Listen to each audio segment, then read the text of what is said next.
Fala, Dev, tudo bem com vocês? Olha só, hoje eu trago uma dica para ensinar vocês a como escolher a linguagem de programação que vocês vão começar, beleza? Acompanhe no vídeo, pessoal.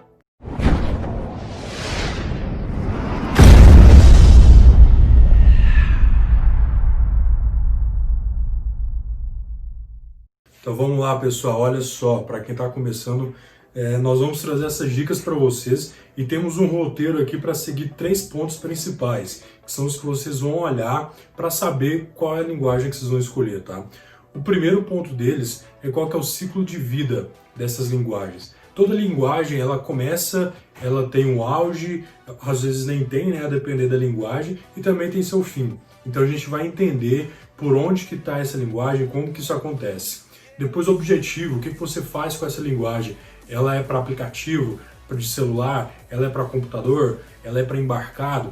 Então a gente vai entender sobre isso.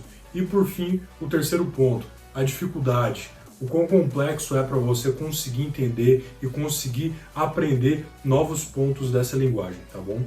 Então vamos lá. Sobre o primeiro ponto aí, sobre o ciclo de vida das linguagens, vamos dar alguns exemplos aí bem simples. Como, por exemplo, aí o COBOL, né? Acho que todo mundo que já tem um tempinho na programação já ouviu falar do COBOL. Para quem está entrando agora e não conhece o COBOL, é uma linguagem extremamente antiga, mas muito performática. Ela é utilizada no Brasil inteiro, no mundo inteiro, quiçá, tá? Onde? Nos bancos, naqueles grandes mainframes que processam grandes massas de dados, tem COBOL rodando lá. E era uma linguagem muito utilizada há muitos anos atrás. Ela teve o seu auge, as pessoas começaram a utilizar muito, mas teve a sua decadência. Hoje, poucos desenvolvedores utilizam essa linguagem para desenvolver aplicações. Normalmente, só estão rodando mesmo essas que já foram construídas há muitos anos atrás.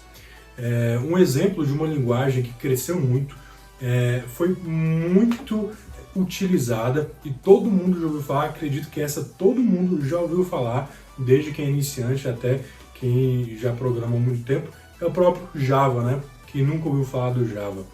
Ele já tem aqui 24 anos, salvo engano, de Java, e ele foi muito, mas muito utilizado aí na década de 90, né? Aí na década de 2000, e hoje ele ainda é muito procurado, mas não tanto quanto era procurado aí nas décadas passadas. Então o Java já desceu bastante. O Java já está no declínio dele, assim como o COBOL teve alguns anos atrás. Algumas linguagens, elas estão, digamos, no topo agora, e tem outras linguagens que estão em ascensão. Então, por que é importante vocês identificarem isso? Porque se você está em uma linguagem que já está no fim da vida, você vai ter uma procura muito baixa de emprego por ela, tem um volume muito baixo de emprego, você não vê muitas vagas sobre essa oportunidade. Mas o que acontece? Os valores normalmente são muito altos, porque as pessoas não querem muito, então às vezes é difícil, com algum método de programação já bem antigo, tá? Então essas que estão em declínio, elas têm um volume baixo, mas são bem remuneradas. Eu aconselho que elas não sejam procuradas para quem está começando, porque é um tanto quanto arriscado você iniciar por essas linguagens por conta desse baixo volume de demanda do mercado. As demandas que estão num alto nível, né, de volume, que está no hype agora, elas têm um alto volume de demanda, então tem muita empresa contratando, tem muita empresa procurando desenvolvedores, programadores para essas linguagens. Porém, tem um ponto muito comum que é o seguinte: se você é muito bom, você vai receber salários ótimos, porque está sendo muito utilizado, as empresas precisam. Mas se você é um mediano, normalmente teu salário não vai ser tão bom, tá? Vai ficar um salário mais ou menos ali. É o caso, por exemplo, do PHP.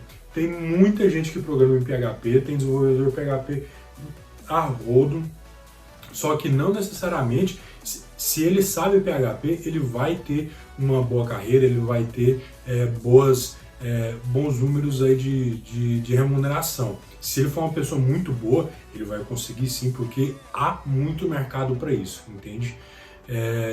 E também tem as linguagens aí que estão em ascensão, tá? Qual que é o perfil da linguagem que é ascensão? É o seguinte: tem pouca demanda de mercado, você não acha muita vaga para ela em comparação às demais.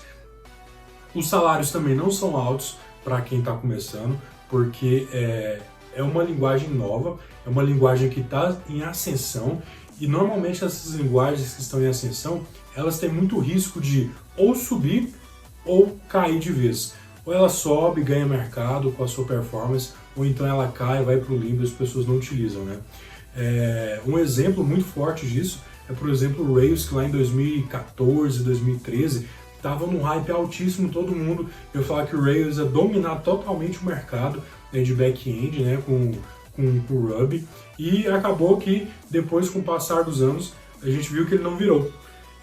Um concorrente que estava até atrás dele, que era o Python com o Django, estava bem atrás, falava-se bem menos de Python com o Django, o Django ultrapassou o Rails, o Python é muito mais falado do que o Ruby hoje em dia, então é um exemplo de uma linguagem que passou do hype, né, e se consagrou, que é o caso do Python, e outra que passou pelo hype e entrou em declínio, que é o caso do Ruby.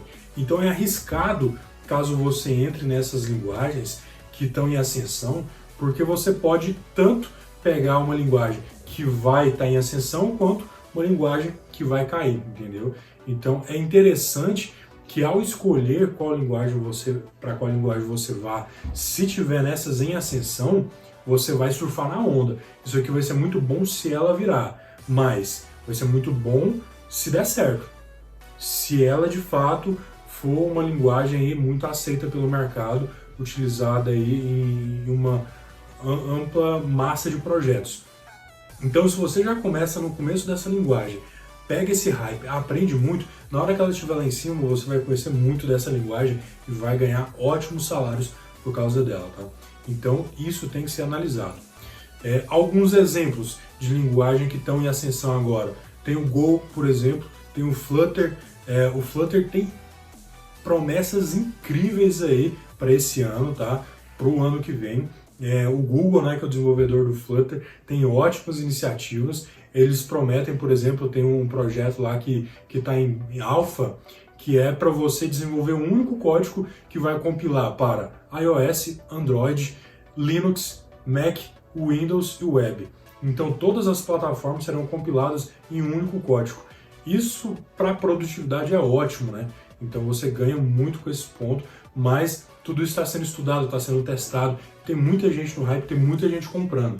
É uma linguagem que tem muita chance de virar, mas a gente ainda não tem essa certeza, porque vai depender da resposta do mercado, vai depender o quanto ela vai dar problema, o quanto a comunidade vai estar ativa para resolver esses empecilhos que vai acontecer ao longo do ciclo de vida dessa linguagem, tá? Linguagens que estão no ápice agora, pessoal, que está sendo muito utilizada, tá? Tem o Python, tem o JavaScript. O JavaScript está muito, mas muito forte. Ele tem vários frameworks aí de vários nichos do mercado que você consegue fazer N pontos, tá? Já vou falar um pouquinho mais sobre isso. Então, esse que é o ciclo de vida da linguagem. Ascensão, hype ali em cima e o declínio. Você tem que saber pontuar em qual linguagem que você tá bom?